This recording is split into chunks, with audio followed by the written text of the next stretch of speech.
ఆరోగ్యం నుంచి ప్రార్థించండి. Thank you father. Thank you Jesus. అయ్యా తండ్రి, అవును ప్రభా, నీకు తగిలిన గాముల చేత మాకు స్వస్థతను సెలవిచ్చిన ప్రకారం తండ్రి, మరి ఆ యొక్క సిస్టర్ గారికి యేసు క్రీస్తు నామంలో తండ్రి, ఆ యొక్క థైరాయిడ్ నుంచి ఇప్పుడే విడుదలను దయచేయమని అడుగుతున్నాను తండ్రి.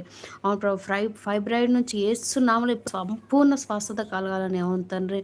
మరి నరుడు ఒంటరిగా నుండ మంచిది కాదని సెలవిచ్చిన ప్రకారం తండ్రి, నువ్వు వారికి వివాహముల కొరకు చక్కని, అవును ప్రభా, మరి ఆ వివాహం కొరకు వారికి మార్గాన్ని వేయమని, అవును తండ్రి, ఏదైతే అడ్డుగా ఉన్నదో దాన్ని తొలగించండి తండ్రి. ఇప్పుడే అడుగుచుంటుండగా అడుగువానికి ఇస్తానని సెలవిచ్చిన ప్రకారం, అవును తండ్రి, ఇప్పుడే వారికి సహాయం చేయమని అడుగుతున్నాను తండ్రి. ఆర్థికంగా, అవును తండ్రి, వారికి, అవును తండ్రి, ఇస్సాకు ఆ దేశమందున్న మరి వాడై విత్తనం వేసి ఆ సంవత్సరం నూరంతల ఫలం పొందను అని ఆదికాండం 26వ అధ్యాయం 12వ వచనంలో సెలవిచ్చిన ప్రకారం తండ్రి, ఇప్పుడే ఆ బిడ్డకు ఆర్థిక పరమైన అద్భుతాన్ని కలిగి స్తోత్రాలు చెల్లించుకుంటున్నాను.